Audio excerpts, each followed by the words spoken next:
What's up, everybody? Yo, look at this shirt. First off, look how sick this shirt is. It's a sick shirt.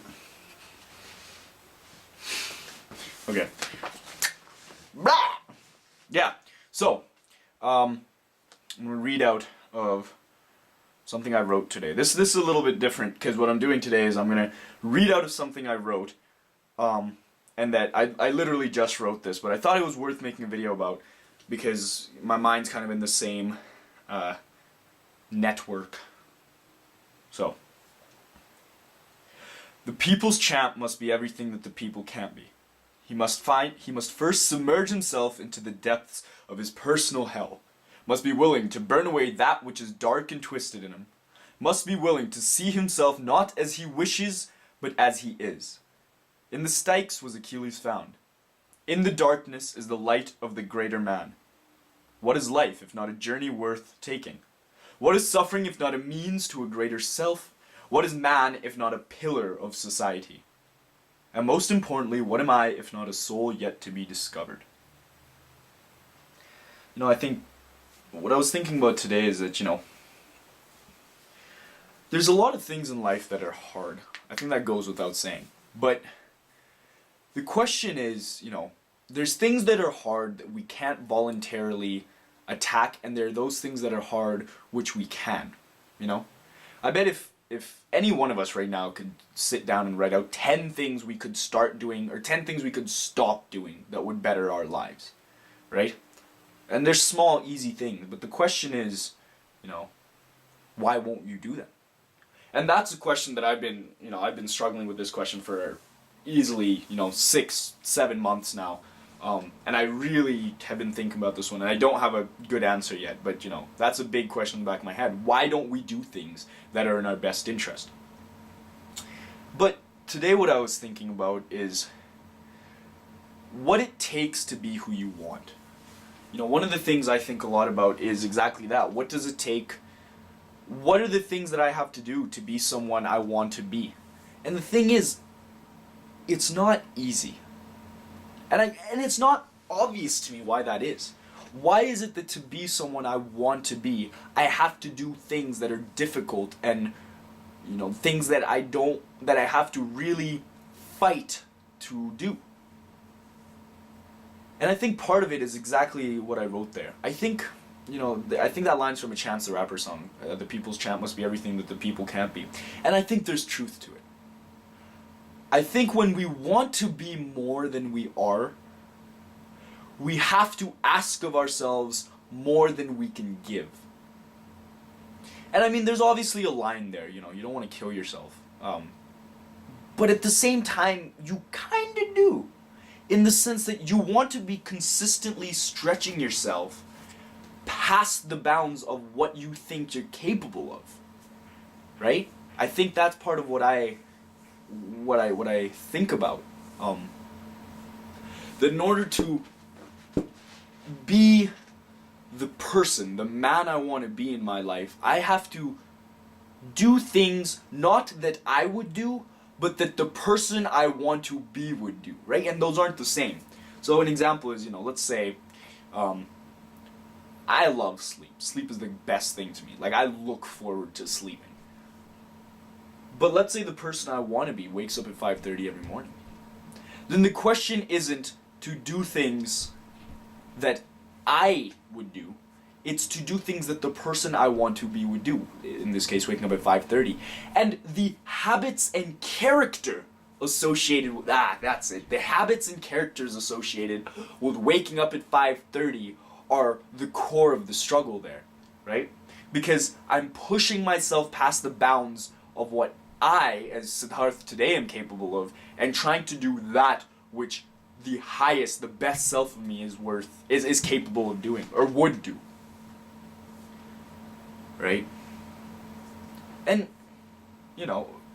it's not self-evident why that's hard until you kind of look at it through that frame, and because then it becomes obvious that what you're doing when you're trying to become someone worth being is two really important things, I think. A, is that you're setting up the conditions of a life that are worth living for yourself. Right? Because, it's a fair question in some sense to ask, what's the point of life, right? Like, why live? And I think maybe part of the answer to that is, you decide, dude. Like, I don't know.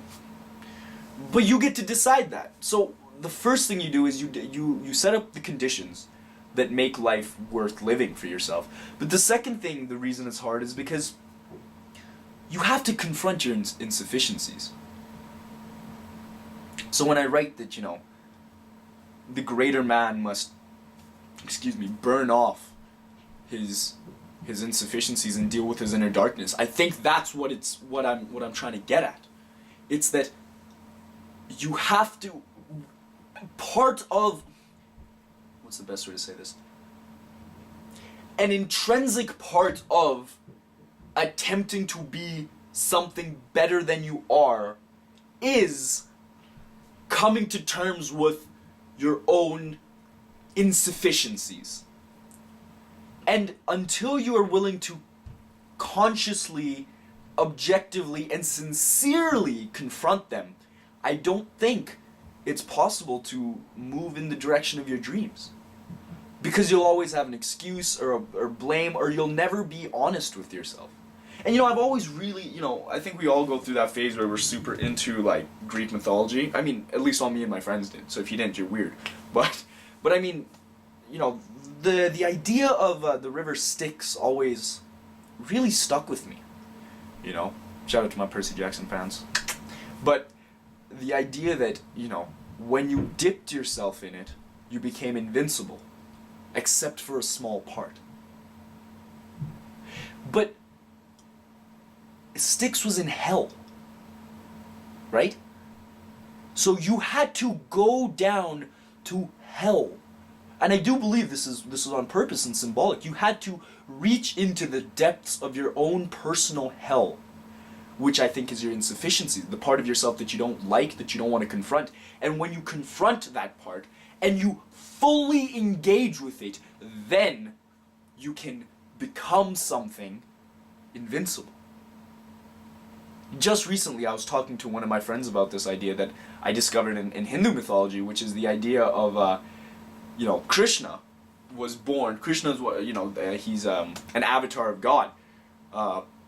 And I never understood this until recently, or at least conceptualized, I should say, that Krishna was born in a prison where his uncle was killing all of the children of his daughter, or all the children of his sister, and he killed like 8 or 9 of them, I think, before Krishna was born, because he was afraid that, he was told by some soothsayer that the child of your sister is going to overthrow you. So Krishna was born in a prison, surrounded by guards, where his parents were being, tortured, and all of his previous, brothers and sisters had been killed. That's where he was born. The most noble figure was born in the depths of hell. Like, what is more terrifying than that?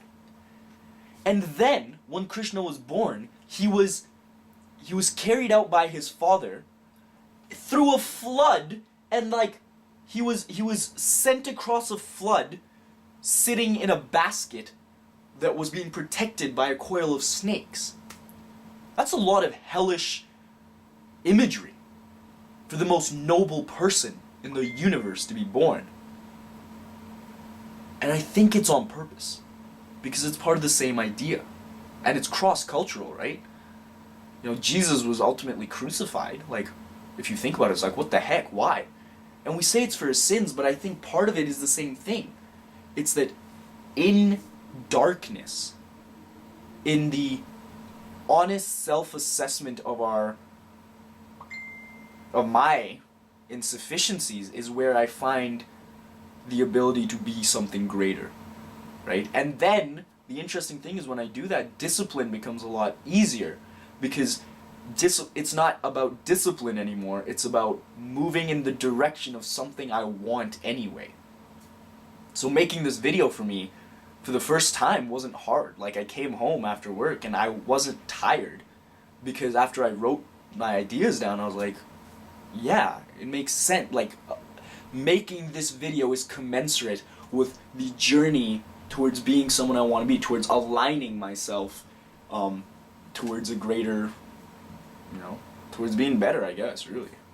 If you don't want to get too poetic with it. I really like that line though. The people's champ must be everything that the people can't be. I think it's true because what it asks is that if you dare to ask the universe for more than what is all immediately provided to you, you must have the courage to face more than that which is immediately obvious to you. I think it's something like that. You have to have the courage to see all the reasons you're dark and twisted and wrong and insufficient, and when you see those reasons, then you can rightfully ask. And not just when you see them and then are willing to attack those things, then I think you are worthy of asking for destiny greater than you have. Let's cut it there for now, man. Done.